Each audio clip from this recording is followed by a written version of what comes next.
Entonces, los miércoles, ¿verdad? Como ya ustedes saben, los que ya vienen asistiendo hace tiempo, nos estamos reuniendo desde el mes de junio, si no me falla la memoria, del año pasado en el calendario católico, para estudiar todo lo relacionado a las doctrinas básicas. ¿Qué son las doctrinas básicas? Un conjunto de temas que coloca el escritor de Hebreos, el cual menciona que son importantes para que ustedes y yo no seamos niños espirituales.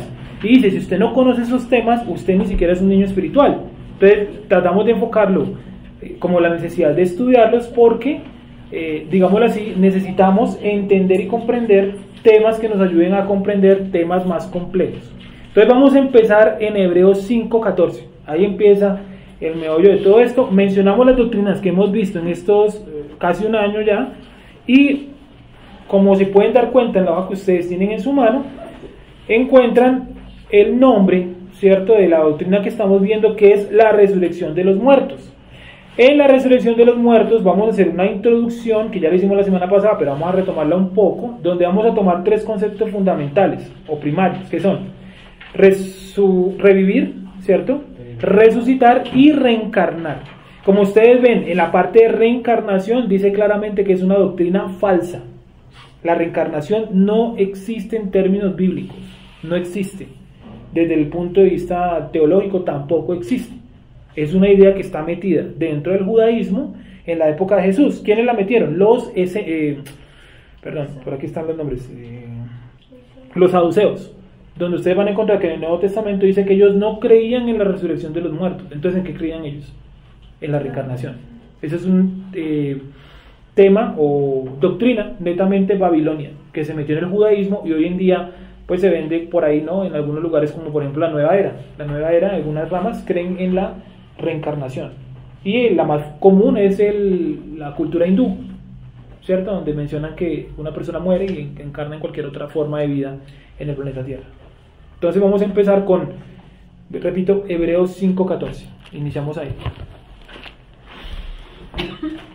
Entonces, este ha sido el procedimiento habitual. 5:11, bueno, Hebreos 5:11. Sí, 5:11. Este ha sido el procedimiento habitual para cualquier persona que ha llegado nueva al grupo. ¿Y por qué decidimos hacer esto hace un año? Porque notamos, me refiero a don Nelson y yo, que hacía falta un poco de repaso en este tema. Y afortunadamente los 2 años anteriores ya lo hemos podido ver con los niños más pequeños, Emily y Andrés, y con los jóvenes, Geraldine, Daniel y Aleja. Es decir, faltaban por reparto general los más grandes, que son obviamente todos nosotros. Entonces por eso optamos por tomar esto. Hebreos 5:11. ¿Cómo dice Hebreos 5:11? Bueno, por favor. Vale, hasta el 14 y ahí hacemos un alto. Acerca de esto tenemos mucho que decir y difícil de explicar, por cuanto os habéis hecho tardos para oír. Un segundito, ¿en cuanto a qué? Dice, en cuanto a esto, tenemos mucho que decir y difícil de explicar. Si lo está diciendo uno de los más grandes de todos los tiempos, vamos a suponer que es Pablo de Tarso, ¿cierto? Él está diciendo que es un tema difícil de explicar, es porque es un tema verdaderamente difícil de explicar. Si es difícil para él, para nosotros es mucho más difícil. Por cuanto os habéis hecho tardos para oír. Pero en cuanto a qué tema, él viene diciendo que hay mucho que decir y difícil de explicar. ¿Cuál tema será? Pues entonces, ¿qué hacemos en ese caso? Echamos de para atrás, ¿cierto? Y miramos, encontramos el tema en el versículo 4:14. ¿Cómo dice el subtítulo? Jesús se creó sumo sacerdote. ¿Cómo dice en esa versión 2015? Dice igual, Jesucristo, sumo sacerdote superior. ¿Así dice? ¿Sumo sacerdote superior? Una redundancia. Un poco redundante, ¿cierto? Entonces, ¿qué es lo que viene hablando todo el capítulo 4 y 5 de Hebreos? Está hablando de Yeshua como sumo sacerdote según el orden de Melquisedec. Un tema que hemos visto durante algún tiempo, ya hace un rato ya largo, 3 años por ahí. Y es un tema que tenemos que ver en el futuro nuevamente. Entonces, Pablo viene explicando todo lo relacionado a Yeshua como el sacerdote según el orden de Melquisedec. Viene explicando, y de un momento a otro se detiene en el capítulo 5:11 y dice, acerca de esto tenemos mucho que decir y difícil de explicar, por cuanto os habéis hecho tardos, ¿para qué? Para oír. Es decir, ¿por qué él no les va a seguir explicando? Porque la gente se hizo tarda para oír. Ahí no dice que Dios los haya hecho tardos para oír, o ahí dice eso. ¿Cómo dice la 2015, por favor? De esto tenemos mucho que decir, aunque es difícil de explicar, porque ustedes han llegado a ser tardos para oír. ¿Cierto? Habéis llegado a ser tardos para oír. ¿Cómo me hago yo tardo para oír? ¿Qué opina Gwen? ¿Cómo se hace uno tardo para oír? Porque la escritura dice, ustedes hicieron tardos para oír. Digo, cuando los sentidos están en otra cosa. Cuando se alejaron como del conocimiento en el que estaban y se asimilaron en el mundo o algo así, en otro tipo de prácticas. ¿Qué opina Sofía? ¿En qué momento uno se hace tardo para oír? A mí está como por el lado, o sea, está con otra palabra en la cabeza, cuando se hace el pendejo literal, pero cuando realmente uno se enfoca en otras cosas que no es esto. Y empiezas como a darle más importancia y más prevalencia a las cosas del mundo. Sí. Señor, cuéntenos. Sí, pienso que es cuando se cambian las prioridades. ¿Cierto? Cuando el estudio de la escritura no es la prioridad, sino otra cosa, ¿no? Ya hemos visto durante el Shabbat, mi pueblo fue destruido por falta de ¿qué? De conocimiento, ¿no? Todos muy bonitos, el templo muy hermoso, lugar santísimo hermosísimo, la ropa sacerdotal hermosa, pero no tenían conocimiento. Entonces aquí es lo mismo. La gente se volvió tarda para oír porque no encontró qué, o no buscó qué, conocimiento. No siguió estudiando. Por eso él viene dando una charla teológica y dice, no, esperen, paremos porque ya me acordé que ustedes no tienen el suficiente conocimiento. Y miren lo que dice el 12. Porque debiendo ser ya maestros, después de tanto tiempo, tenéis necesidad que se os vuelva a enseñar cuáles son los primeros rudimentos de la palabra de Dios, y habéis llegado a ser tales que tenéis necesidad de leche y no de alimento sólido. Dice, debiendo ser ya maestros. ¿Sí? ¿Cómo es posible que después de X cantidad de años, póngale la cantidad de años que usted quiera, o de meses o de días, las personas desconozcan los temas que vienen a continuación? ¿Sí? Pregúntenle a cualquier persona dentro del dogma, vamos a poner un ejemplo católico, ¿cierto? ¿Por qué consumir durante determinadas celebraciones la hostia? Y verán que es muy poca la gente que le da un significado según el dogma católico, ¿sí o no? O cuando uno dice, pero ¿por qué en la Biblia dice no tendrás ídolos si ustedes tienen determinados ídolos? La Virgen o los santos. ¿Qué respuesta dan? ¿Dan una respuesta lógica relacionada a la escritura? La escritura no, pues lógica dentro de su lógica, sí. Lógica para ellos, pero desde la escritura, ¿qué dicen? Es que usted también tiene fotos de su mamá, Pues ¿cierto? para acordarme de la deidad que estoy orando, para acordarme de la Virgencita y de Jesucito. ¿Cierto? Ya se meten es por el lado como medio sentimental. Y pregúntele, por ejemplo, a cualquier persona de otros dogmas, cuestiones sobre sus propios dogmas, y verá que la gente duda mucho porque no se han sentado a estudiar, sino que repiten y repiten lo que les han enseñado. Por eso es muy importante que ustedes cojan todas estas hojas y todas las demás que se les dan, o los temas que se les dan, o lo que vemos acá, y lleguen a su casa, a su lugar donde viven, yo qué sé, y se pongan a revisar, porque de pronto yo estoy aquí equivocado. Entonces depende mucho de lo que ustedes hagan en casa, como revisión ustedes mismos. Acuérdense ustedes que las personas de Berea, cuando les llevaron el mensaje, ellos no dijeron, ay, sí, vamos a creer en lo que nos dice Pablo, porque como es Pablo, ¿no? ¿Qué dijeron ellos?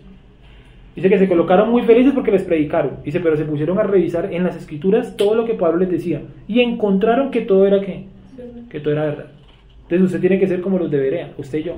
Tenemos que coger todo lo que nos enseñan y mirar en la escritura si está o no está. Aquí no cabe nada sentimental. Es que lo que tú decías, es que es para recordar, es que es para esto, es que es para que si no está en la escritura, sospeche que sea verdad o mentira. Muchas de las, ¿cómo decirlo?, grupos que empiezan así como nosotros, terminan convirtiéndose al judaísmo porque no conocen tanto las bases sólidas y no conocen quién es Yeshua. Entonces quieren de una vez como, está bien también porque es un deber de uno conocer la Torah, pero considero yo, en mi opinión, que uno debe tener un concepto claro de quién es Yeshua, porque si no, un judío en 2 minutos se lo tumba así rapidito, ¿cierto? Yo les he dicho varias veces, métanse una página que se llama Orach Emet, si se quieren probar con gente que sabe harto de la Torah y que niegan a Yeshua, métanse en esa página y coloquen ustedes mismos a revisar todo lo que ellos dicen y verán que ustedes le encuentran pequeñas falencias a sus afirmaciones falsas acerca de que Jesús o Yeshua no es el Mesías. Sí, porque saben que ellos no creen en Jesús, Yeshua, etc. Entonces nosotros debemos hacer lo mismo, debemos revisar muy bien lo que se nos enseña. Y dice, después de tanto tiempo, porque debiendo de ser ya maestros, después de tanto tiempo, ¿a quién les es escrita la carta de los hebreos? ¿A gente nueva en el tema? No. A gente avanzada. Nomás des en cuenta cómo inicia Hebreos. Entonces empieza hablando de sacerdocio. Empieza comparando el libro de Hebreos en el capítulo 1 a Yeshua con los ángeles, a Jesús. Eso es un tema muy avanzado. Y como que en el 5 cae en cuenta y dice, oiga, ¿verdad que ustedes son como medio lentos para estudiar? Entonces miren lo que les dice, porque debiendo ser ya maestros, la gente piensa, como les decía hace 6 o 7 meses, me acuerdo la misma frase, la voy a decir igual, la gente piensa que porque va a un grupo, a una iglesia, a un rito, como le quiera llamar, congregación, lo que sea, el lugar donde se reúnen, porque va y se sienta durante X cantidad de años, ya es, mejor dicho, agradable a los ojos de Dios. Y yo me acuerdo que se les decía, eso es tan ilógico como yo entrar al ¿cómo se llama eso? El parqueadero aquí al frente y creer que como yo entré al parqueadero aquí al frente, inmediatamente me convertí en un Volkswagen o en un BMW. O porque yo entro al corral o a alguna vaina donde vendan hamburguesas, inmediatamente yo me convertí en un pan o en una hamburguesa. El hecho de que usted asista a un lugar, que usted aprenda en ese lugar, sea cual sea la denominación, no indica que usted conozca a Dios. Acá lo dice, ¿no? Debiendo ser ya maestros, después de tanto tiempo. ¿Cuánto creen que llevaban esa gente aprendiendo? Y no eran todavía prácticos o todavía no manejaban los temas. ¿Cuánto le ponen ustedes? Estamos hablando de gente que se dedicaba al estudio de la escritura. Toda la vida. Años, ¿sí o no? Años. Dice entonces, porque debiendo ser ya maestros después de tanto tiempo, tenéis necesidad de que se os vuelva a enseñar cuáles son los rudimentos de las palabras de Dios, y habéis llegado a ser tales que tenéis necesidad de leche y no de alimento sólido. Y todo aquel que participa de la leche es que inexperto en la palabra de justicia, porque es niño. Ahí no dice que inexperto en experiencias con Dios, o inexpertos en cantar, en bailar y en danzar, que hacen parte de la vida espiritual, yo lo sé. No, dice inexpertos en qué, en la palabra de justicia. ¿Cómo una persona es declarada justa? Dice, el justo por la fe vivirá. Sí, esa frase suena muy bonito y eso como que aplica para todo el mundo, pero falta algo en la ecuación y es justo. ¿Cómo llego yo a ser un justo? El justo por la fe vivirá. El justo, o sea, primero tengo que ser justo para vivir por la fe. No es que yo viva por fe y me vuelva justo. ¿Sí lo ven? La diferencia. Dice, Dios escucha la oración del justo, entonces la oración del injusto no la escucha o no la responde, más bien. Entonces, ¿cómo es la única manera como yo soy declarado justo? El concepto de justicia, ¿a qué está ligado? Los que han de pronto estudiado algo de leyes o los que conocen algo de leyes, ¿cómo es la manera como yo declaro a alguien justo o injusto? Imagino que partiendo de una ley. O sea, yo no puedo declarar que algo es justo o injusto si no hay una ley. ¿Cierto? Si hay una ley, si se cumple la ley, ¿cómo se llama eso? Justicia. Por lo tanto dice así. Se me perdió. Ya. Y todo aquel que participa de la leche es inexperto. Todo aquel, 13, que participa en la leche es inexperto en la palabra de justicia. Es decir, es inexperto ¿en qué? En la ley, o sea, en los mandamientos. Y todo aquel que participa en la leche es inexperto de la palabra de justicia. Es decir, si usted aprende las doctrinas básicas son la leche. Es decir, las doctrinas básicas son la introducción a la ley, ni siquiera la ley como tal. Imagínense cuánto nos toca estudiar a nosotros para hacernos expertos en la ley. Acuérdense que en la época de Jesús había unos sujetos llamados maestros y doctores de la ley. Yo les pregunto, ¿cuántos años estudiaba un doctor de la ley? Una persona para ser llamada doctor de la ley, ¿cuánto estudiaba? ¿Cuántos años son toda la vida? 30 años. Entre 40 y 55 años, para que fueran nombrados con el título de doctor de la ley. Eran eruditos en la ley, en lo que conocemos nosotros como el Pentateuco, Génesis, Éxodo, Levítico, Número, Deuteronomio. Expertos, se los sabían casi de memoria. Entonces, esto es las doctrinas básicas. Lo que llevamos viendo hace un año es una introducción a la ley, no es como tal la ley. ¿Sí lo vemos ahí? ¿Sí lo estamos entendiendo o estoy dándole mucha vuelta, no es cierto? 13. Y todo aquel que participa de la leche es inexperto en la palabra de justicia, en la ley, porque es que niño. Pero el alimento sólido es para los que han alcanzado madurez, para los que por el uso tienen los sentidos ejercitados en el discernimiento del bien y del mal. ¿Qué es lo único que a mí me dice esto está bien o esto está mal? Solamente hay una cosa que me lo dice: los mandamientos. Los mandamientos a usted le dicen no matarás, quiere decir que matar está mal. Y a usted los mandamientos le dicen guarda el Shabbat, día de reposo. Entonces eso está bien o mal. Está bien. ¿Sí me hago entender? Entonces, por cuanto nunca han estudiado la ley, no saben discernir entre el bien y el mal. Entonces les dicen vamos a hacer tal cosa, tal práctica. Sí, listo, vamos. Y nunca de pronto lo filtraron con los mandamientos para saber si estaba bien o si estaba mal. Como le decía a alguien hace poco, y me preguntaban en cuanto a la cuestión de los tatuajes.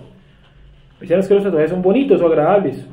Pues en eso no tengo discusión, porque imagino yo que si veo determinado dibujo que a mí me guste como tatuaje, pues me parece bonito o agradable. Pero en la Torah, ¿qué dice en cuanto a los tatuajes? No hacerse impresiones. Sí. Eso dice, ¿cierto? ¿Qué más dice Gonzalo? No dice tatuaje como tal. ¿Qué es lo que dice? No harás, ¿cómo es? Sajadura. ¿Qué es lo que hace precisamente la máquina, no? Que hace la impresión, lo que usted nos dice, imprime algún símbolo. O sea, la Torah no dice eso es bonito, eso es feo, dice no lo haga. ¿Sí o no? Entonces, como la gente desconoce el mandamiento, se basa únicamente en lo bonito, en lo feo y en lo que yo creo. Yo creo que eso está bien. ¿Cuántas veces hemos escuchado o usado esa frase? Yo creo que tal práctica, eso está bien. Yo creo, por ejemplo, el dogma que hablábamos un poco es el dogma, por ejemplo, de la Trinidad. Como de pronto no hay un estudio profundo de la ley, de los mandamientos, dicen yo creo que eso es verdad. Pero habría que mirarlo desde la justicia, desde la ley, si Dios aprueba ese tipo de dogma. ¿Dónde surgió el dogma? ¿Por qué está metido dentro de determinadas corrientes como el catolicismo, el cristianismo, etcétera? ¿Quién lo metió? ¿Cuándo lo metieron? ¿Quién estableció que eso fuera así? Todo eso tiene un origen. Y eso no lo logra usted así en su casa. Eso le toca a todos, a todos nos toca ponernos a estudiar. ¿Sí o no? De día y de noche meditarás en este libro de ¿qué? De la ley. De día y de noche. Y se lo repetirás a tus hijos cuando vayas en donde, en el camino, al acostarte, al levantarte, en tu casa, en tu entrada, en tu salida, en el campo, en la vereda, todo lado.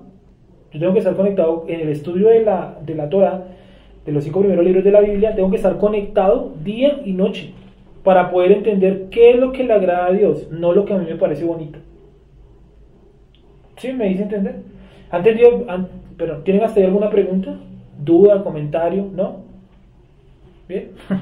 Dice entonces, pero el alimento sólido es para los que han alcanzado madurez. Es decir, usted no puede entrar a temas más complejos si usted primero no ha recibido ¿qué? La leche. Entonces, como le decíamos alguna vez a alguien, hay que estudiar con un orden, porque usted no puede empezar por el techo y luego echar los cimientos. Eso no tiene sentido. ¿Usted por dónde tiene que empezar? Creo yo que por los cimientos, por lo general. ¿Sí o no? ¿Cuáles son los cimientos? Miren lo que dice acá. Por tanto, dejando ya los rudimentos de la doctrina de Cristo, vamos adelante a la perfección. Y entonces va a explicar cuáles son los rudimentos. ¿Qué es la palabra rudimento? ¿Qué significa la palabra rudimento?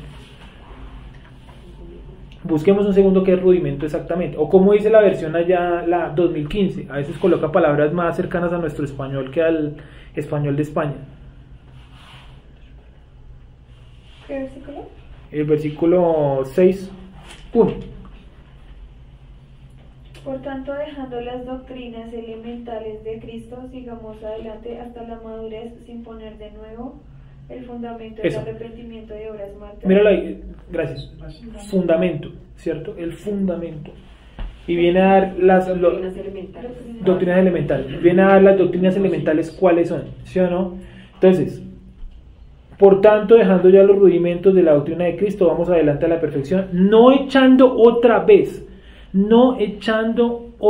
Es decir, estos temas que vamos a mencionar acá parece que para la época eran como repetitivos, como que cada 8 días se hablaba de lo mismo. Cuando yo estaba en la congregación cristiana, yo tuve mucho choque, ni siquiera por lo que me enseñaban a los adultos, por lo que me enseñaban a los niños. Por eso después terminé aquí enseñando a los niños, ¿no? Y a mí me causaba mucho malestar que cada 8 días era el mismo tema. Y ustedes lo pueden preguntar, porque yo le preguntaba aquí estando Geraldine, ¿cuál era el tema? La armadura de Dios. Cada 8 días el mismo tema. La armadura de Dios, la armadura de Dios, la armadura de Dios. Sí, bueno, la armadura de Dios es un tema importantísimo, obvio. Pero eso cada 8 días al tercer domingo cristiano, ¿no? Ya estamos cansados del tema, ya no estamos aprendiendo. Lo mismo si usted cada 8 días, como de pronto pasaba también a la congregación donde yo iba, y que Juan Pablo también asistió un tiempo a ese, y era cada 8 días hablaban de los diezmos por aquí, los diezmos por allá. Hoy hablemos de los diezmos, pero pasemos a los hermanos que Dios ha bendecido con los diezmos. Hoy hablemos de los diezmos, pero hablemos de cómo yo debo dar los diezmos, de cómo no darlos. Bueno, la repetición de la repetidera. Y miren lo que dice los temas que para ese momento y para el día de hoy son fundamentales. Miren lo siguiente: no echando otra vez el fundamento del arrepentimiento de obras muertas. ¿Qué es arrepentimiento? ¿Usted como ser humano se puede arrepentir? ¿O a usted le dan el arrepentimiento? Porque a usted, ¿cómo es? El arrepentimiento viene ¿de quién? De Dios. Pero el ser humano puede también girar su camino y dice: si te humillares, si se humillare mi pueblo, perdón, sobre el cual es invocado mi nombre, y se arrodillare y se postrare y me buscare, entonces yo le responderé. ¿Sí? Es decir, el arrepentimiento es el arrepentimiento es un concepto mucho más amplio desde el punto de vista de la escritura. No es solamente que yo me arrepiento y yo digo: ay, sí, yo me arrepiento y acepto a Jesús. ¿Y ahí qué? Sí, es mucho más profundo que eso. Miren lo que dice entonces. Arrepentimiento, me perdí. Así, otra vez, fundamento de arrepentimiento, obras muertas. De la fe en Dios. Cuando vimos la fe en Dios, que fue un tema bastante largo, llegamos a la conclusión que fe no es creer, porque en Santiago dice que hasta los demonios creen. Y además de eso, ¿qué hacen cuando creen? Los demonios creen y tiemblan. Entonces, fe no es creer. El justo por la fe vivirá. Dice el padre de la fe. ¿Y qué creía Abraham? ¿En la Trinidad? ¿En qué creía Abraham? ¿En qué creía Abraham, Wendy? En algo que no vio, lo que no ve. ¿Cierto? Eso es la palabra emuná. Usted no ve, o cuántos de aquí vimos a Yeshua en la cruz, pero creemos que Él es el Mesías. Obvio. Y si no, estamos aquí todos perdiendo el tiempo. ¿Sí o no? Eso es lo que dice la doctrina de resurrección. Si Yeshua no resucitó de los muertos, todos, absolutamente todos, estamos perdiendo el tiempo. Van en nuestra emuná, nuestra fe. ¿Sí me hago entender? Entonces, vuelvo y repito. Arrepentimiento, obras muertas, fe en Dios, doctrina de bautismos. Miren que dice en plural, ¿no? Allá en la 2015, Claudia, también en el 2, doctrina de bautismos. Esa sería la tercera. La cuarta, imposición de las manos. ¿Será que Dios aprueba que yo le imponga manos hasta los carros? ¿Cierto? No. Pasemos al frente para que el pastor nos imponga las manos, como él tiene el poder en las manos tipo Goku. Y los videos que hacen en internet que son hasta graciosos, ¿no? Un sujeto con una chaqueta derribando a todo el mundo, con superpoderes y eso. Y yo les pregunto: ¿Dios aprueba ese tipo de prácticas? Luego, Dios no es un Dios de orden. ¿Me hago entender? Bueno, ¿cuánto vamos ahí? Doctrina de bautismo, imposición de las manos, allá. Imposición de las manos, resurrección de los muertos, que es la que estamos viendo. O sea, ya hemos visto 4, esta es la quinta que vamos a ver. Y sexta, juicio eterno. Y miren lo que dice el 3. Y esto haremos si Dios en verdad lo permite. Es decir, la única forma que usted estudie y entienda estos 6 temas es si Dios se lo permite. De lo contrario, usted y yo somos menos que niños espirituales, porque los 6 temas son leche espiritual. Ahí lo leímos en el contexto, ¿no? ¿Sí lo vieron? Los 6 temas que acabamos de mencionar son leche espiritual. Si Dios no se los permite estudiar, usted y yo somos menos que un niño, espiritualmente hablando. ¿Sí me hago entender? Porque estos temas, como ustedes se han dado cuenta, los 6 temas nos ayudan a tocar muchos rincones de la escritura y mirar muchos conceptos para no creer, sino para entender. Vamos a ver ese pasaje y pasamos a la introducción, a la resurrección de los muertos. Jeremías 9:23. Un pasaje muy interesante, donde vemos claramente que usted no debe sacar pecho por determinadas cosas, sino por una sola. Por conocer, no dice creer, y entender a Dios. Jeremías 9:23.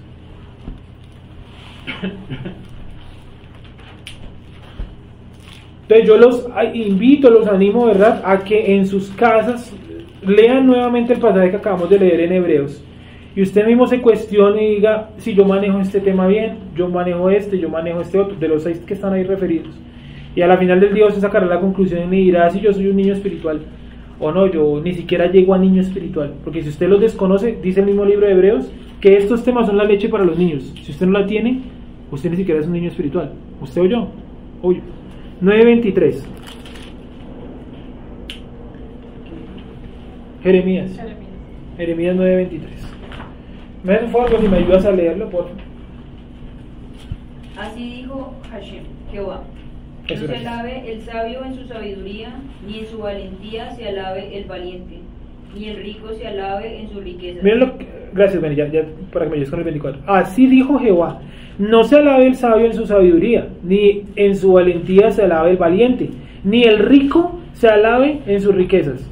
A mí me parece que ese es un mensaje directo a los que constantemente utilizan los púlpitos, los lugares donde enseñan para hablar de plata, y que Dios los ha bendecido. Me parece genial.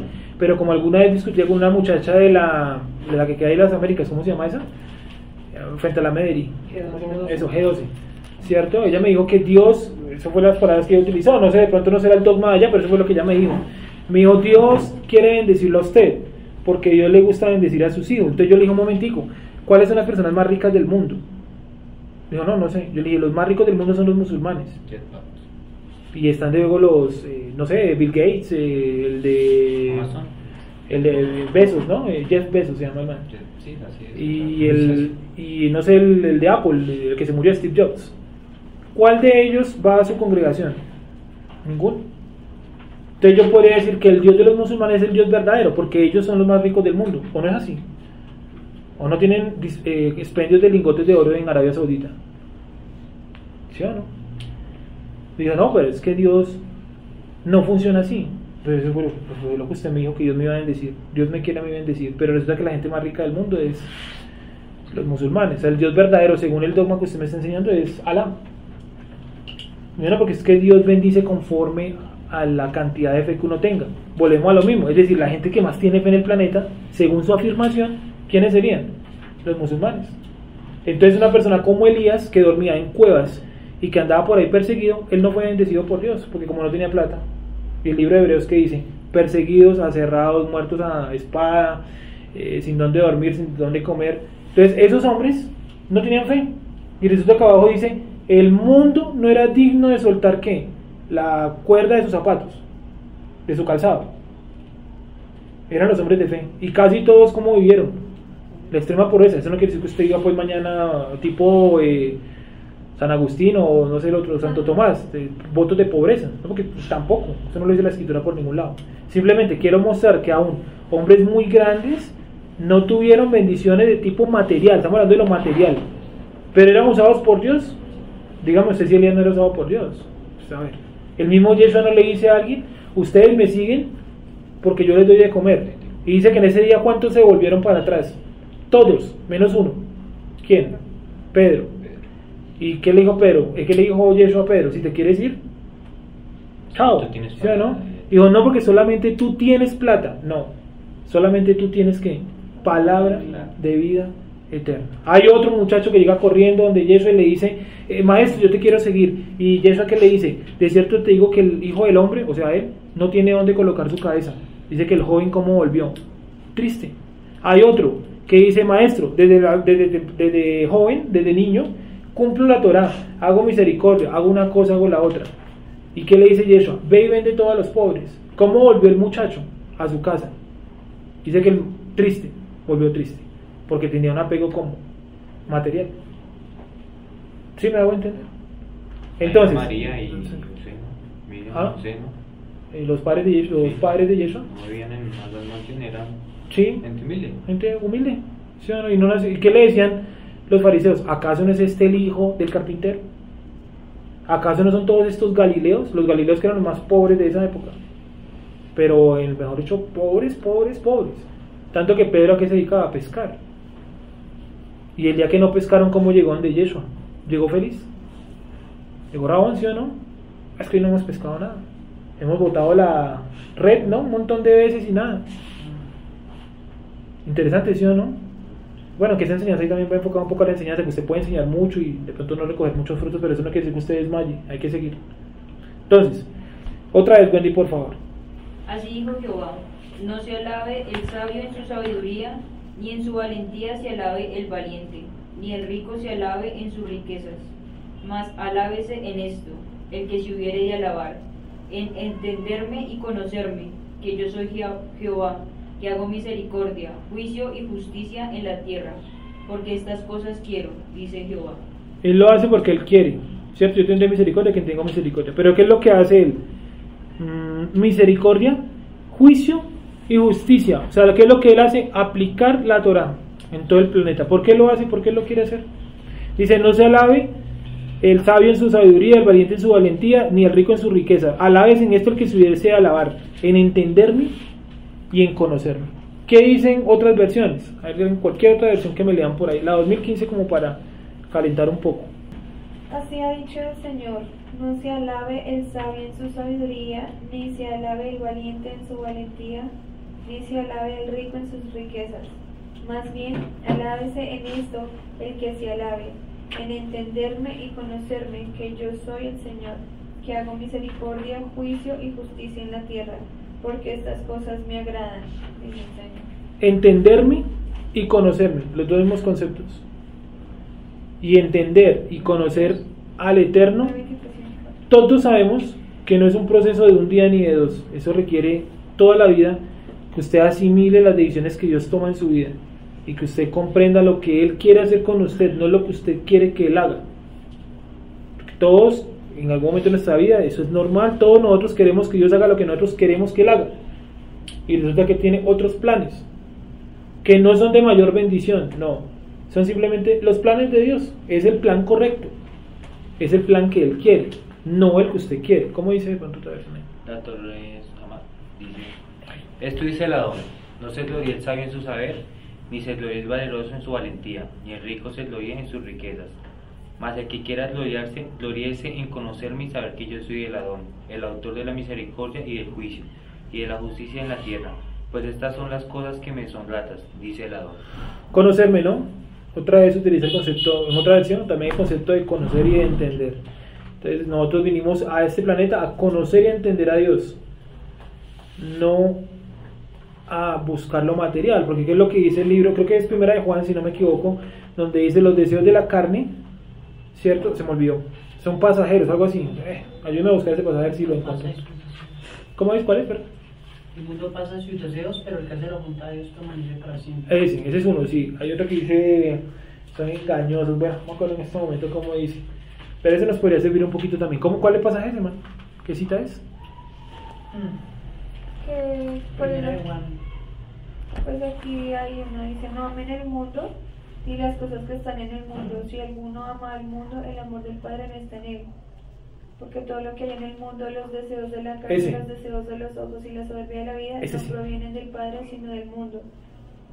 Y el mundo está pasando y sus deseos, pero el que hace la voluntad de Dios permanece para siempre. ¿Es Primera de Juan, tal vez? Primera de Juan, capítulo 2, versículos del 15 al 17. Vamos un momentico para allá y ahora sí entramos en calor con el tema que nos atañe el día de hoy, que es la introducción a la resurrección de los muertos. Juan, ¿qué? ¿Juan 2? Primera de Juan 2. De 15 al 17.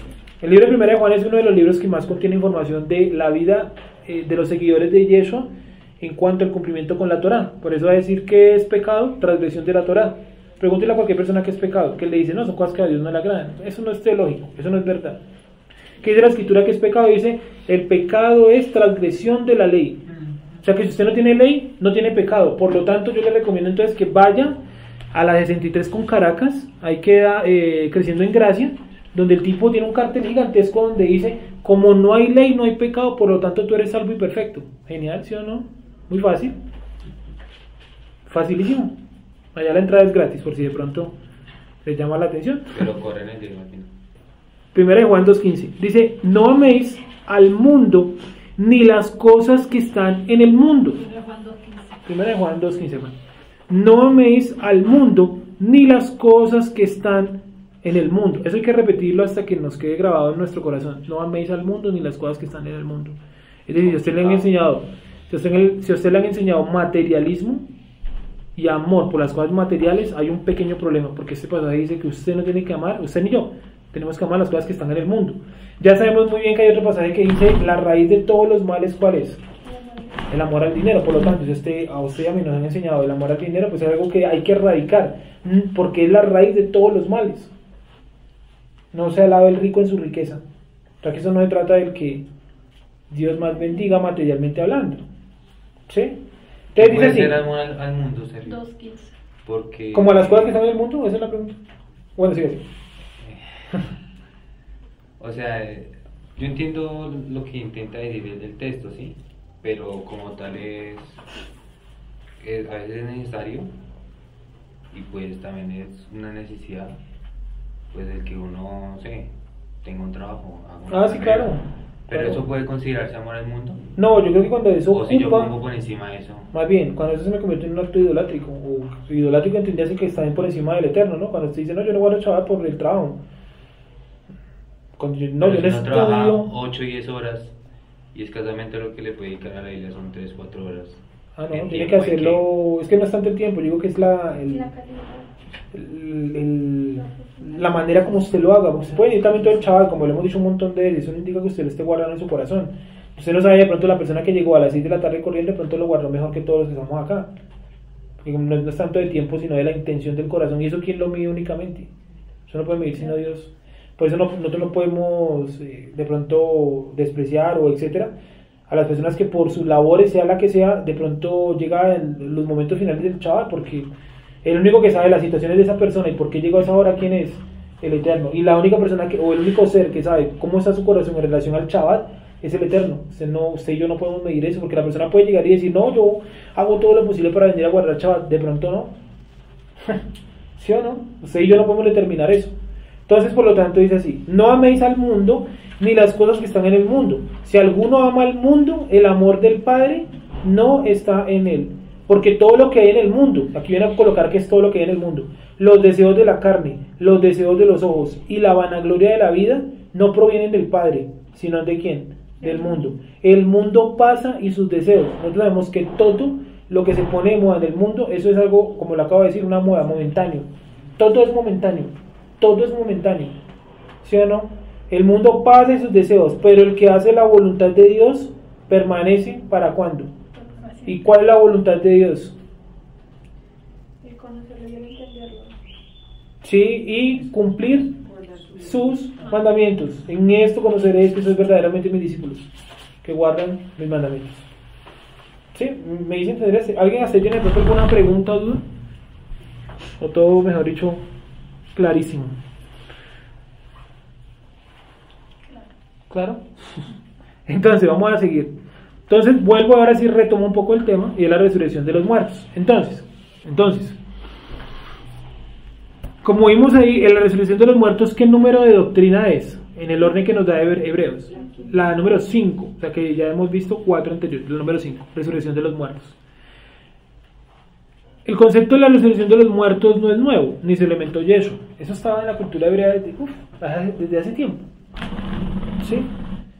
Cuando dice, y Abraham vio mi día y se regocijó. Y los antiguos murieron con la esperanza de que iban a resucitar. Los antiguos son Moisés, Abraham. Murieron con esa esperanza que iban a resucitar. ¿Qué opinan ustedes? Bueno, Moshe es un caso ahí. Ve y muere, ¿no? Ve a esa montaña y muere. O sea que si no va, ¿no será más bien que era una bajada de ego un poquito? Ve y muere. Bueno, en fin. Entonces, resurrección de los muertos. Vamos a leer ese párrafo que está ahí en la parte de arriba. La resurrección de los muertos es un tema ampliamente abordado tanto por la corriente cristiana occidental, en la cual se considera pilar elemental de la fe, y en la corriente judía, debido a su importancia dentro del plan de salvación en el dogma judaico. Pero para profundizar en esta doctrina es importante analizar en primera medida 3 conceptos fundamentales. Partamos del punto de Lázaro. Si Lázaro resucitó, tendría que estar aún vivo en la actualidad, pues su cuerpo hubiera sido cambiado. Sin embargo, en el texto bíblico explica que Lázaro salió incluso con los vendajes en los que había sido puesto, y en medio de la confusión huyó del público que observaba atónito tal señal. Entonces dice, la resurrección de los muertos, ¿cierto? Como lo vimos ahí, pues es un tema que es entendible en las dos corrientes que más tenemos contacto o relación, ¿no? En el cristianismo, nosotros vemos que el cristianismo está montado ampliamente en la idea de que va a haber una resurrección de los muertos, y es bíblico, o sea, es correcta la idea, ¿sí? En el judaísmo también, Hay unas ramas que creen en la resurrección y otros judíos que creen en la reencarnación. Eso sí es un concepto que no es teológicamente aprobado desde la Biblia. ¿Qué más dice ahí? Lo que ustedes vieron, que hay 3 conceptos fundamentales, pero debemos partir del punto que Lázaro, si Lázaro resucitó, tendría que estar aún vivo, porque la resurrección implica una transformación del cuerpo. Acuérdense que en Corintios 15, ya lo leímos hace como unos 20 días, dice que para la resurrección no es lo mismo lo que usted siembra que lo que usted cosecha, ¿cierto? Porque dice el primer hombre, Adán de la tierra, el segundo hombre, Jesús o Yeshua, del cielo. Entonces, por lo tanto, en una resurrección hay una transformación del cuerpo. ¿Lázaro sufrió esa transformación del cuerpo? No, porque entonces estaría vivo hoy en día. ¿Sí o no? Él revivió con su mismo cuerpo. Tanto que dice que cuando salió de la tumba, ¿cómo salió él? De la tumba no tanto, del, ¿cómo se llama eso? Mausoleo, no, cuento la palabra. De la tumba. De las piedras. Llamémosla así. ¿Cierto? De la cueva. Del sepulcro, gracias. Esa es la palabra, sepulcro. ¿Cómo salió él del sepulcro? Atados todavía con lo que lo habían puesto, ¿no? ¿Y qué dice Yeshua? Soltadlo y déjenlo que se vaya. O sea, no le hagan preguntas que si vio el cielo, el infierno, que si le habló Dios. Porque la gente cuando habla de eso, ¿qué es lo primero que dice? Cuando la gente, por ejemplo, médicamente muere, pues catalogado como muerte y después vuelve a la vida, ¿qué es lo primero que llegan hablando? Que vieron el cielo, el infierno, que en el infierno vieron a Michael Jackson, a fulanito. ¿Sí o no? Hay una historia como de 4 horas en YouTube de una muchacha que supuestamente murió y volvió a la vida, y ella dice que en el infierno está Michael Jackson quemándose, bailando como bailaba. Ahora, el hecho de que usted se sueñe con algo no quiere decir que sea así. Yo que ya tuve un sueño, en el sueño literalmente vi unos extraterrestres, tenían la cabeza y los ojos grandes, así como en las series de ficción. Eso no quiere decir que yo haya tenido esa noche contacto con un alienígena, me han llevado una nave espacial a Marte, no, es simplemente un sueño, es algo interpretativo, ¿vale? Entonces mañana después, yo una vez, como les conté alguna vez, soñé con un cocodrilo me hablaba, o sea, en un sueño yo vi eso, un cocodrilo que me hablaba, y eso quiere decir que los cocodrilos hablan. Entonces yo mañana me meto a la jaula en Piscilago de los cocodrilos a que me hable. Entonces dice, sin embargo, en el texto bíblico explica que Lázaro salió incluso con los vendajes, lo que le estoy diciendo, en los que había sido puesto, y en medio de la confusión huyó el público que observaba atónito tal señal. Entonces el primer concepto que vamos a ver es revivir, es volver a la vida en el mismo cuerpo. Yo les pregunto, en el Antiguo Testamento, aunque yo imagino que ya vieron acá las citas, ¿hay casos de gente que revivió? Sí, está el niño que revivió, Elías.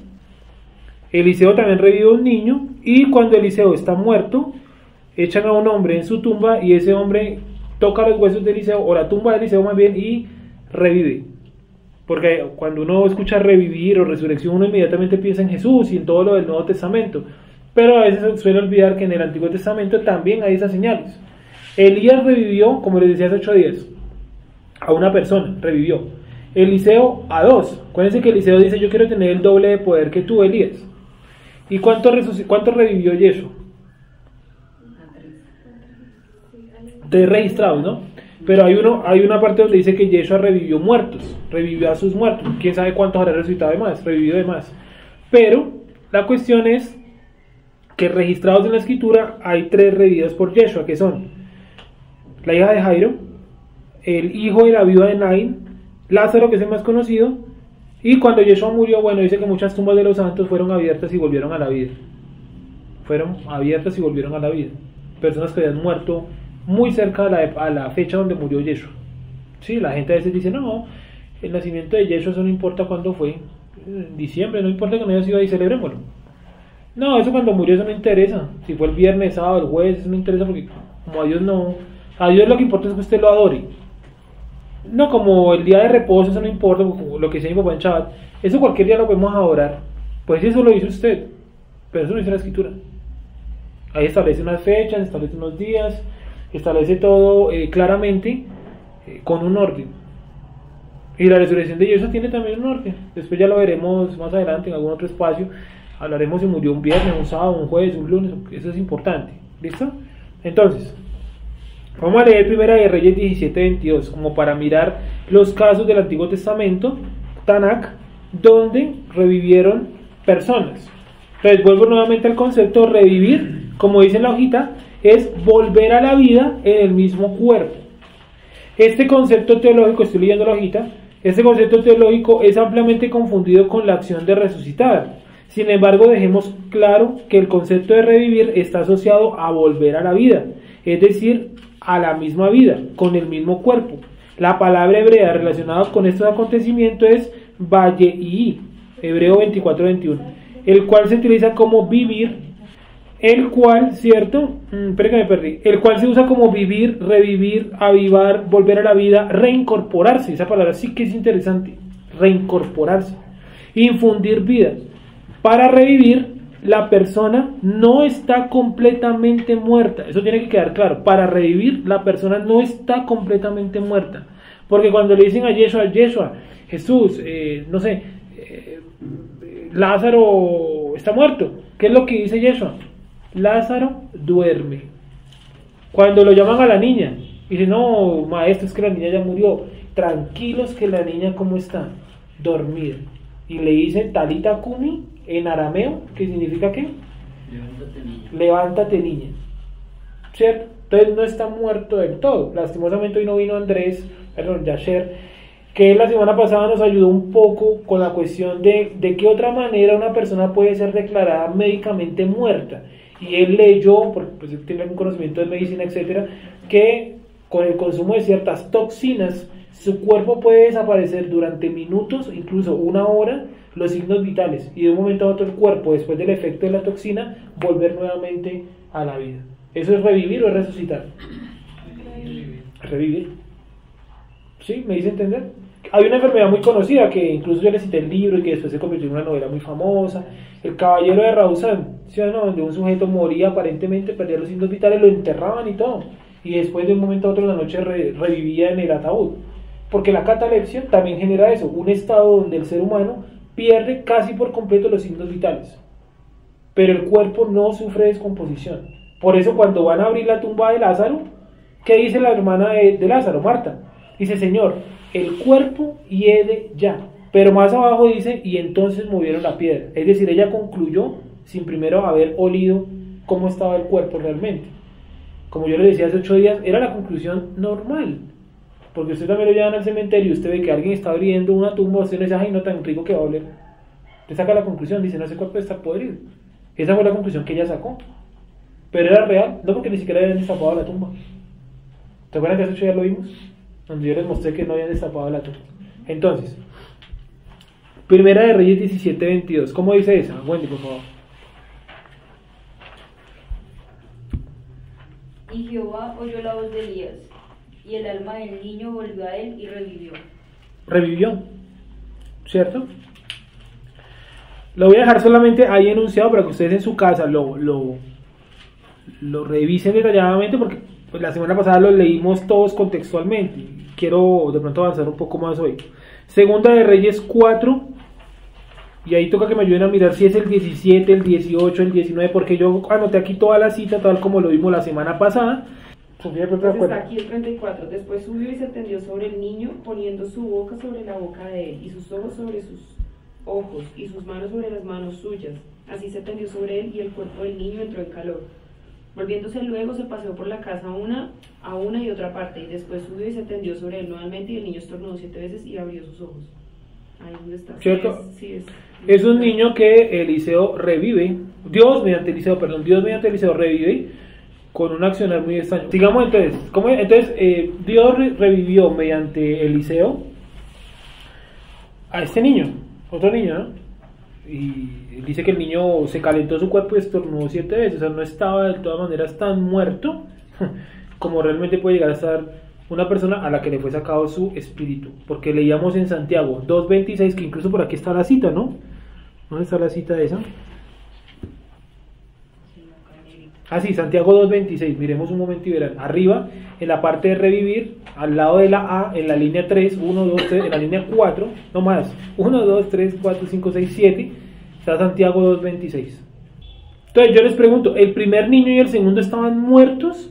¿O estaban sufriendo más bien un episodio de catalepsia o algún tipo de toxina o algún tipo de otra enfermedad que bloquee las funciones vitales? ¿O había sacado Dios su alma? Porque miren lo que dice Santiago 2:26, léelo por favor, Juan. Porque como el cuerpo sin espíritu está muerto, así también la fe sin obras está muerta. Y hay que repetirlo, y es: cuerpo sin espíritu está muerto. O sea, este es el cuerpo.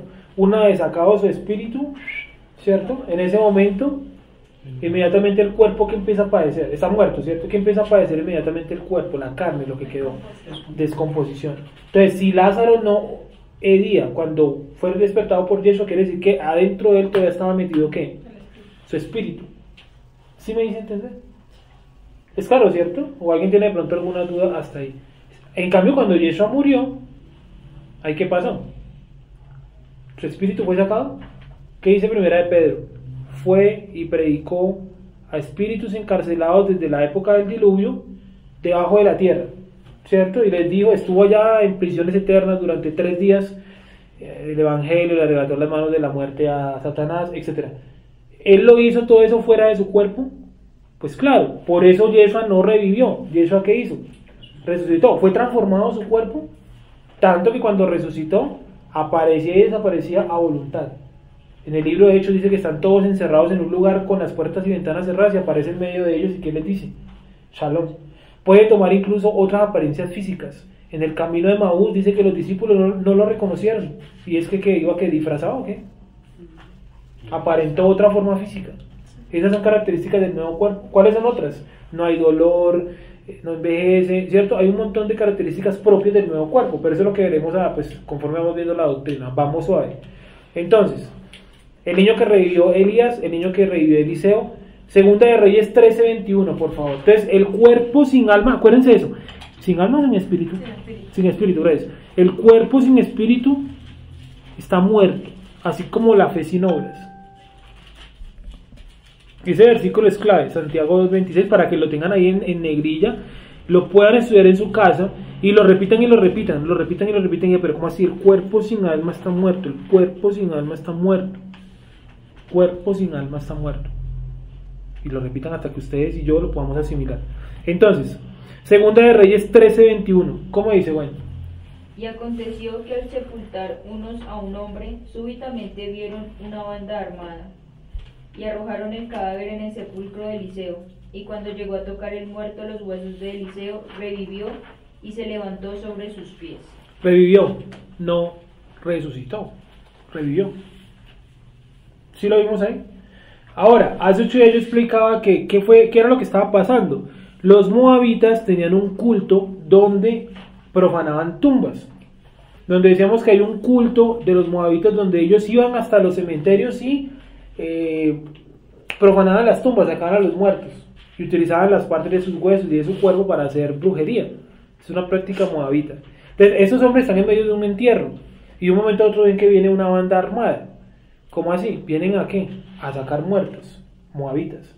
Ellos rápidamente entierran a su muerto y se quieren ir, pero cuando lo entierran, los huesos tocan, el muerto, perdón, toca los huesos de Elías, de Eliseo, y la persona vuelve a la vida, revive, se reincorpora. Sí, por eso todo el pasaje es muy raro. ¿Cómo así que bandas armadas en un cementerio? ¿O es que Eliseo fue enterrado en cualquier hueco por ahí? Estamos hablando de los más grandes, ¿no? A veces uno centra mucho el estudio sobre Elías, pero Eliseo hizo más señales, ¿o no? ¿No fue esa la promesa que le hizo Dios? No cargaba Eliseo con el talit de Elías, el manto de Elías, claro. ¿Sí o no? ¿Hizo más señales? Claro. ¿Cuántos muertos resucitó Elías? 1. ¿Revivió? ¿Y cuántos muertos revivió Eliseo? 2. Al niño y a esta persona. A eso se refería cuando pidió una doble porción de su espíritu. Sí, señor. Y en otros milagros que hizo, porque Eliseo multiplica, creo que la harina, y Elías multiplica la harina, y creo que Eliseo multiplica 2 cosas, creo que el aceite y la harina. Y la cantidad de milagros que hace Eliseo son el doble de lo que hace Elías. Y creo que el evento más importante de todos es que a Elías se lo llevó un carro de fuego, ¿no? Pero Eliseo podía ver los seres de fuego y lo defendían. ¿Se acuerdan de eso? Dice que está parado en una montaña y que Jesse, su servidor, tiene mucho miedo porque viene Naamán, creo. Sí, es Naamán, el de la lepra. Bueno, viene una banda asiria a atacarlos. Dice, ¿acaso no sabes que los que están con nosotros son más? Y fueron a ver los ojos de Jesse y vio un gran ejército de seres de fuego. ¿Se acuerdan de ese pasaje? Bueno, es muy interesante. ¿Quién curó la lepra de Naamán? Pues Eliseo, ¿no? Dijo, ve, métete 7 veces al río Jordán de espaldas. Ahora yo les pregunto, ¿esa práctica sirve para la actualidad? Esa era una recomendación para Naamán, no para ninguno de nosotros. Porque yo he leído por ahí que muchas congregaciones, principalmente de los de oración fuerte al Espíritu Santo, pagan viajes completos hasta Israel para meterse al río Jordán 7 veces y quedar supuestamente sanos de algún tipo de lepra espiritual. Perdón, pero eso no aplica para nosotros hoy en día. Sí, eso no. Eso era para Naamán, punto. Nadie más en la escritura fue sano de la lepra con 7 años hacia atrás. Nadie. Y si no, pues cualquier persona lo hubiera hecho. Con lepra, ¿no? Y sería, mejor dicho, la solución, en vez de pasar por todo el proceso de purificación de la lepra, que nosotros vimos en Levíticos 14 o 12, no recuerdo en este momento, que es bastante largo, tedioso, y depende que usted esté aislado un montón de días. ¿Sí o no? Y que usted duerma fuera de su casa, y que su casa también le pueda dar lepra. Ya nosotros hemos visto ese tema. Listo. Entonces, Yeshua revive a la hija de Jairo. Mateo 9, del 18 al 26. Hasta el 26. Léelo, por favor, bueno. Mientras él les decía estas cosas, vino un hombre principal y se postró ante él diciendo: Mi hija acaba de morir, mas ven y pon tu mano sobre ella y vivirá. Y se levantó Jesús y le siguió con sus discípulos. Y he aquí una mujer enferma de flujo de sangre desde hacía 12 años, se le acercó por detrás y tocó el borde de su manto, porque decía dentro de sí: Si tocare solamente su manto, seré salva. Pero Jesús, volviéndose y mirándola, dijo: Ten ánimo, hija, tu fe te ha salvado. Un momentico, ¿hay ahí de pronto alguna cita a Malaquías? En la mía sí. Bien, regálanos por favor la cita. Malaquías 4:2. ¿En qué versículo lo tienes? En el 21. Es importante que pongamos esa cita. ¿Malaquías qué? 4:2. Pero ya les digo cómo dice para que no crean que es humo. Mas a vosotros los que teméis el nombre nacerá el sol de justicia y en sus alas traerá salvación. Sí, efectivamente es eso. En su casa, por favor, investiguen qué tiene que ver alas con el borde del manto. ¿Sí? ¿Listo? Malaquías 4:2. ¿Vale? Como el libro de Malaquías solamente nos han enseñado el 3:10 y el 3:11. ¿Sí o no? Traer los diezmos a la alfolía y alimentos en mi casa, y si no, no reprenderé al devorador. Resulta que la palabra devorador ahí está relacionada a un tipo de langosta que se comían los cultivos en Israel en una época del año. Y resulta que ahí nos meten el cuento, gracias, iba a decir el cuento, donde dicen que el devorador es Satanás. Y que si uno no da los diezmos, Dios no reprende a Satanás. Y se reprende las obras del malito, no dice reprender a Satanás. ¿Sí lo han visto por ahí? Y ¿cómo es Satanás? Lo que vimos que ya en Chaval ha pedido para zarandearte. Pedro, el Satanás ha pedido para zarandearte. ¿Por qué Yeshua no reprendió a Satanás? Miren un segundito el 4:4. Ese sí que es interesante ese pasaje. Ya que estamos ahí entrados en gastos. Miren un momentico Malaquías 4:4. Miren el consejo que da después del consejo.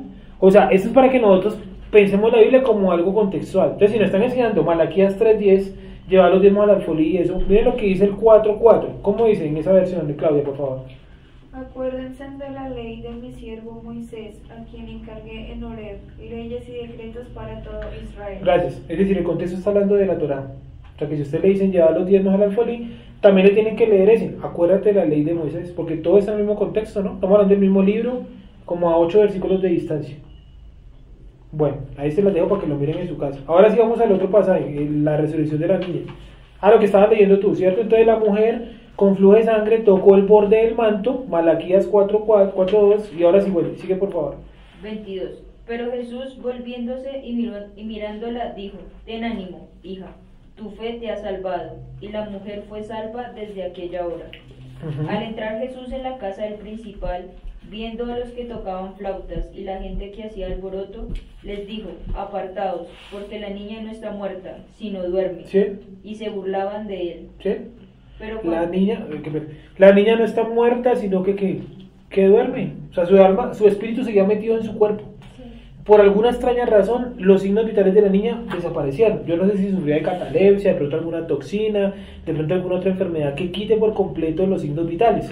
Vimos también hace 8 días que con Andrés, yo encontré y le pregunté a Andrés que si será cierto, porque pues yo no sé mucho de medicina, medianamente lo que uno lee por ahí, y es que resulta y pasa que hay unos tipos de coágulos cerebrales que también pueden quedar atorados en alguna parte del cerebro y generar aparentemente una muerte. Pero cuando el coágulo se deshace o pasa o sigue su recorrido por el cerebro, no sé, vuelve a la vida la persona, vuelve contra esos signos vitales. Entonces yo no sé si de pronto la niña tenía alguna enfermedad de ese tipo, catalepsia, haya consumido alguna toxina, de pronto tenía algún coágulo en la cabeza. El punto es que Yeshua sabe que no está muerta. ¿Cómo está la niña? Dormida. Una cosa es estar dormido, otra cosa es estar muerto. Sigue por favor, Wendy. 25. Pero cuando la gente había sido echada afuera, entró y tomó de la mano a la niña y ella se levantó. ¿Sí? Y se difundió la fama de esto por toda aquella tierra. Ahora, mientras que nosotros vamos a la siguiente, Wendy, por favor, busca las que tienen que ver con ese mismo milagro en otro lado donde diga Talita Kumi como tal. Aunque espérate, que yo te digo que aquí es mucho más rápido, que yo aquí coloco nomás Talita Kumi y ya te digo, para que lo leamos, porque yo ahorita lo mencioné, pero ahí no está. Acuérdense que los textos, ¿no? Los evangelios siempre tienen como pequeñas diferencias. Debe estar en Juan, porque yo creo que es el que más le pone como... Ah, no, Marcos 5:41. Marcos 5:41. Ay, para que lo leamos de una vez, Wendy, porfa. Es el mismo milagro, ¿no? Oh. Dice, ¿solo el 41? Sí, pues creo, no sé. Y tomando la mano de la niña le dijo, Talita Kumi, que traducido es, niña, a ti te digo, levántate. ¿Sí? Ahí está el Talita Kumi de la misma niña. Lee el versículo anterior, por favor, 40. Y entrando les dijo, ¿por Sí, qué Marcos. alborotáis y lloráis? La niña no está muerta, sino duerme. ¿Sí? Ahí está. Esa citica la podemos colocar en la hoja. Como ustedes se pueden dar cuenta, en el punto A4 5:41. pueden colocar Marcos capítulo 5 del 40 al 41. Ahora vamos, por favor, los que ya escribimos ahí la pequeña corrección o el anexo, a Lucas 7:11. Aconteció después que él iba a la ciudad que se llama Naín, e iban con él muchos de sus discípulos y una gran multitud. Espérame un segundito, ¿qué significa esa palabra Naín? Porque saben que la escritura no coloca nombres porque sí. Tiene algún sentido la palabra, realmente no lo sé. Lucas 7:11, realmente no lo sé, no lo busqué, no, hasta ahora caigo en cuenta. Pero ustedes saben muy bien que en el libro de Génesis, lugar que coloca el nombre es porque es muy importante. Cuando dice llegó a la ciudad de Luz y luego le fue cambiado el Luz por Betel, ¿cierto? Betel tiene un nombre muy importante, un significado muy importante que es casa de Dios. ¿Qué salió? De origen hebreo. Ah, pues leamos entonces aquí. Hogar, casa, figurativamente, potrero, habitación, morada, pastizal, pasto, pradera, tienda. Bueno, hay que mirarlo más detalladamente. Naín. La raíz primaria en nada. No, bota la raíz, no el nombre como tal. Bueno, no sé de pronto Gonzalo tenga alguna manera de mirar Naín en Lucas, ¿qué? 7:11. Pronto algo más que nos muestre de pronto algo más, porque a mí ahora me causa curiosidad que preciso hoy busca una viuda. Raro, ¿no? Otra vez, Wendy, por favor. Aconteció después que él iba a la ciudad que se llama Naín, e iban con él muchos de sus discípulos y una gran multitud. Cuando llegó cerca de la puerta de la ciudad, he aquí que llevaban a enterrar a un difunto, hijo único de su madre, la cual era viuda y había con ella mucha gente de la ciudad. Y cuando el Señor la vio, se compadeció de ella y le dijo, no llores. Y acercándose tocó el féretro y los que lo llevaban se detuvieron y dijo, joven, a ti te digo, levántate.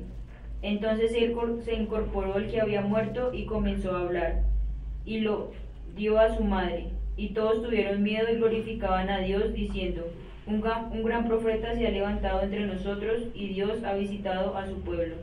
Y se extendió la fama de él por toda Judea y por toda la región alrededor. Entonces Naín está ubicado en Judea. Y el hebreo nin, ¿qué quiere decir descendencia? ¿Descendencia? Sí. Pensé que de pronto significaba otra cosilla. Bueno, habrá que mirarlo después bien. Nin, ¿sí? De pronto tiene el número del hebreo para anotarlo por aquí, después mirarlo. No, vale. Entonces, vemos ahí cómo este niño va a sacar, o este joven, porque no dice que, o niño o joven, ¿qué palabra utiliza ahí? Joven. Va siendo sacado en un féretro, ¿cierto? Y él pasa por la región y toca al niño y le dice, incorpórate. ¿Sí es la palabra que utiliza? Incorpórate. Hicimos que la palabra revivir en hebreo es la palabra, aquí está la hojita, hayehi, y una de sus traducciones es reincorporarse, es decir, el mismo cuerpo. Porque si no, entonces diría, y el niño salió en otro cuerpo y su cuerpo anterior quedó dentro del féretro. No, el niño salió del féretro con su mismo cuerpo. ¿Revivió? Claro, revivió. Listo, segundo resucitado de Yeshua. Tercero, Lázaro. Vamos por favor a Juan 11:38. Ahora, el tema de Lázaro es muy interesante. Digamos que la manera primaria de verlo es esto, ver la resurrección. Es interesante, importante y eso. Pero si ustedes le hacen un estudio más detallado, todo esto tiene que ver con nuestra identidad. Porque Lázaro representa a Israel, Marta y María representan a la casa de Judá y a la casa de Israel, una que se queda en casa, otra que sale corriendo a buscar a Yeshua. ¿Cuáles son los que salen corriendo a buscar a Yeshua? Pues nosotros, ¿no? Otros que se quedan en casa, que son ¿quiénes? La casa de Judá. Y los dos lloran porque se murió alguien. ¿Quién se murió? La nación de Israel está muerta. ¿Y quién es el único que la puede revivir? Yeshua. ¿Sí? A grandes rasgos, esa es una explicación un poco más diferente, digamos, por otro lado, de la cuestión de Lázaro. Está relacionada a los nombres. Marta significa la rebelde y la otra significa la contumaz. La contumaz es la que no quiere cumplir la Torá, o sea, nosotros. Y la otra es la que no reconoce a Yeshua, o sea, ¿quién? La casa de Judá, mayormente. ¿Sí? Entonces, después, en alguna otra ocasión, hacemos ese análisis por otro lado, pero por ahora vamos a mirar solamente la resurrección de Lázaro. Entonces, miremos por favor un momento Lucas 7, Juan 11, esperen un segundito, yo voy a estudiar porque ahí toca leer unos versículos nomás. Juan 11. Entonces, estamos así, miren, Juan 11. Eso está como la comparación de la reina Basti con José. La reina Basti. No ya, quiso salir desnuda y José no quiso acostarse con Potifera, la esposa de Potifar. Él tiene Su símil, ¿no? Sí. Y también encontramos símil ahora que usted menciona a Joseph, hijo de Jacob. Joseph también tiene un simbolismo muy grande en relación con Judá, que es el que toma la decisión de venderlo. El que vende a Yeshua también se llama Judá o Judas, ¿cierto? Y Yeshua está cumpliendo todo el papel de José, vendido por sus hermanos, entregado a un pueblo extranjero, el pueblo extranjero lo trata como un esclavo, a Yeshua, Hay un simbolismo muy grande. Esa es una manera en la que usted puede encontrar a Yeshua en cualquier pasaje. Entonces sigamos. ¿Dónde íbamos, perdón? Ya. Entonces, Juan 11. Miren que me fui. Miren lo que dice el versículo 4. Juan 11:4. Leamos del 1 al 4, mejor todavía. 11:4. Juan 11 del 1 al 4. Vamos a leerlo, Sofía, por favor. Juan 11 del 1 al 4. Estaba entonces enfermo uno llamado Lázaro, de Betania, la aldea de María y de Marta su hermana. María, cuyo hermano Lázaro estaba enfermo, fue la que ungió al Señor con perfume y le enjugó los pies con sus cabellos. Enviaron pues las hermanas para decir a Yeshua: Adón, he aquí el que amas está enfermo. Oyéndolos, Yeshua dijo: Esta enfermedad no es para muerte, sino para la gloria del Eterno, para que el Hijo del Eterno sea glorificado en ella. Y lee el 5 también, para cerrar la idea. Y amaba a Yeshua a Marta y a su hermana y a Lázaro. ¿Por qué creen que la escritura hace esa aclaración? Que amaba también a Lázaro, no solamente amaba a Lázaro, sino también a Marta y a María. Porque si el texto queda que Yeshua ama a Lázaro, ¿de qué lo hubieran acusado? Los detractores de él. De homosexual. Entonces por eso el 5, Curanos en Salud dice, pero Yeshua también amaba a Marta, porque es un amor como fraternal, no es un amor de deseo sexual o de pareja. Eso es bueno dejarlo claro porque en paginitas se pegan de esto para decir que Yeshua era homosexual y que el apóstol Pablo también era homosexual, porque como él dice que es mejor que no se casen, sino que se queden solteros. Pero sí, homosexual, no nada. Entonces, oyéndolo, Yeshua dijo, esta enfermedad, ¿cierto?, no es para muerte. Entonces ya él está anticipando que Lázaro no se va a morir, ¿cierto?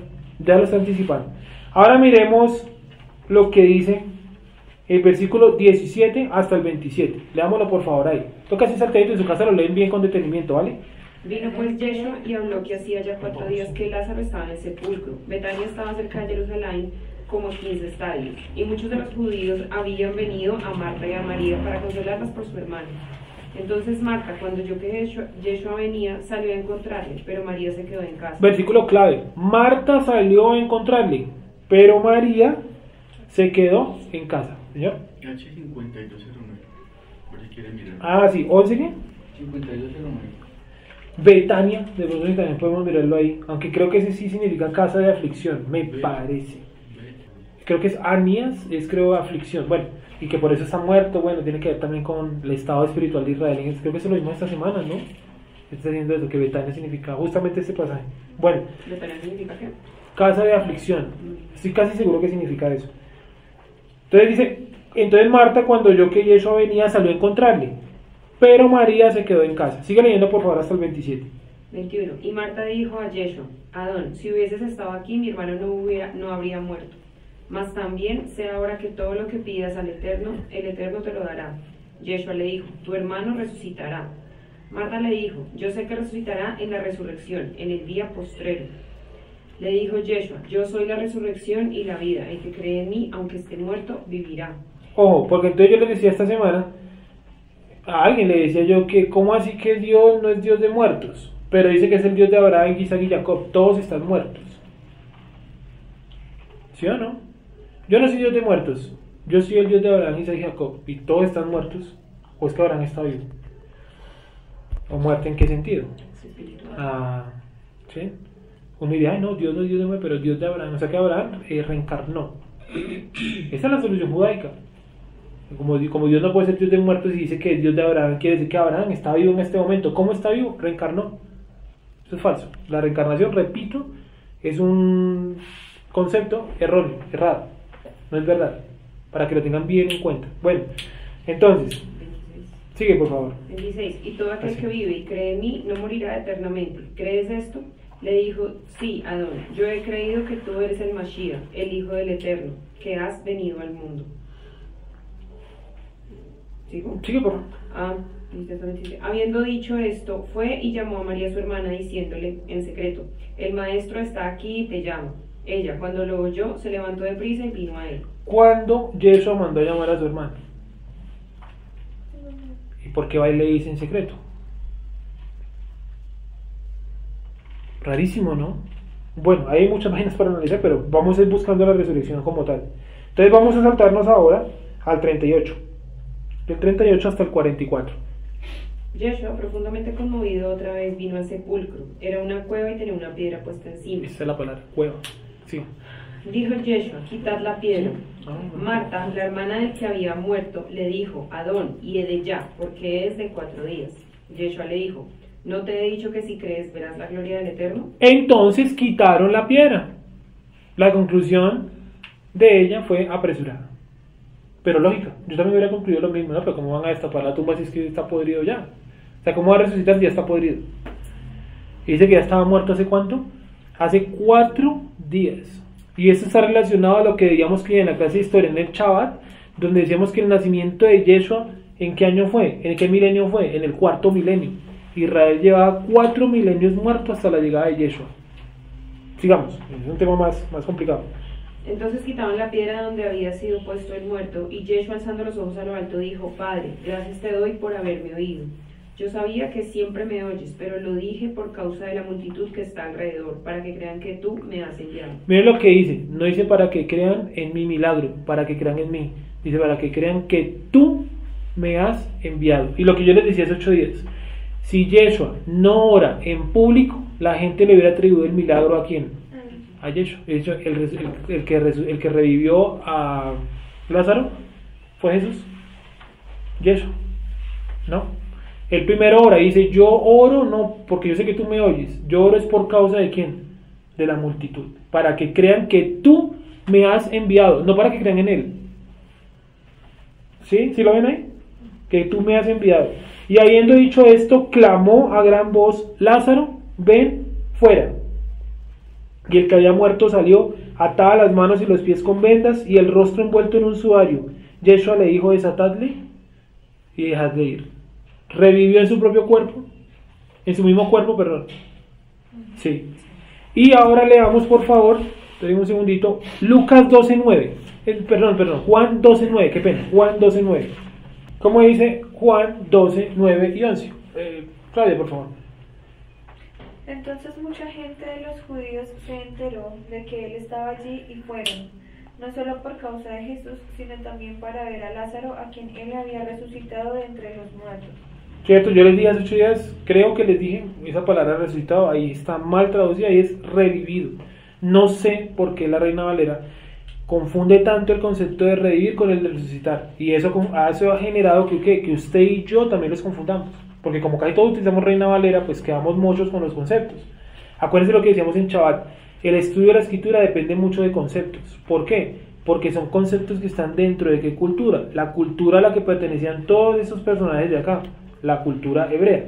Si usted le mete a esto simbolismo occidental, no va a entender, porque en la cultura hebrea una copa es diferente a una copa en la cultura griega. Tanto que en el catolicismo le colocaron a la copa, ¿cómo es que le dice? ¿Cáliz, creo? Un cáliz. Ese es un concepto latino, ni siquiera es griego, ni romano, latino. Latino en cuanto al latín de el idioma, ¿no? El latín. Entonces uno diría, pero ¿cómo así? Una copa.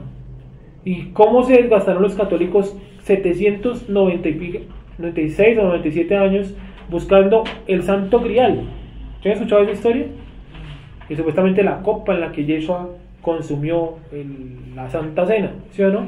Y resulta que la palabra copa en hebreo, en el concepto hebreo que es un recipiente de barro. ¿Está que puede haber utilizado cualquiera? Pues claro, porque como lo externo no importa, ¿qué es lo que importa? El simbolismo de esa copa, no la copa. ¿Sí me hago entender? Bueno, entonces dice, gran multitud de los judíos supieron entonces que él estaba allí y vinieron no solamente por causa de Jesús, sino también para ver a Lázaro, a quien había revivido de los muertos. Pero los principales sacerdotes acordaron dar muerte también a quién, a Lázaro. ¿Y esto qué tiene que ver? ¿Para qué lo estamos leyendo? Acuérdense que cuando Yeshua dice la parábola, que es una parábola del seno de Abraham, ¿cómo se llama el pobre del seno de Abraham? Lázaro. Y dice al final, aunque un muerto reviva y les predique, no van a creer. Casualmente también se llamaba Lázaro. Casualmente también resucitó. Y casualmente se lo está diciendo a los sacerdotes, que casualmente están planeando matar a Lázaro. ¿Será que tiene que ver una cosa con otra? Yo creo que sí. Ahí se las dejo para que la estudien también en su hogar. Listo. Hasta ahí de pronto alguna pregunta o duda. Entonces, Mateo 27:52. Otra ocasión vemos bien lo de Lázaro, resucitamos, iba a decir yo. ¿Era? Revivido. Al que revivió de los muertos, no resucitó. Mateo 27:52. Y se abrieron los sepulcros y muchos cuerpos de santos que habían dormido se levantaron. Ni siquiera dice que fueron resucitados. Se levantaron. Acuérdense que la palabra hayei en el concepto revivir es levantarse de los muertos, avivar, volver a la vida o reincorporarse. Es decir, ¿qué está hablando el pasaje? Leen por favor un pasajito anterior como para no morderlo tan mucho. Y de aquí el velo del templo se rasgó en dos, de arriba a abajo, y la tierra tembló y las rocas se partieron. Y se abrieron los sepulcros y muchos cuerpos de santos que habían dormido se levantaron. Ahí lo dice, que habían dormido, no había escuchado bien la palabra dormido. Muchos cuerpos de santos que habían dormido se levantaron, no dice que estaban muertos, ¿sí lo ven? Dormidos. Estaban dormidos. Gente que había muerto muy cerca a la fecha en la que murió Yeshua. Y cuando él muere, se rompe el velo del templo. ¿Cómo se sabe que son muy cercanos a la muerte? Porque no pudo haber sido...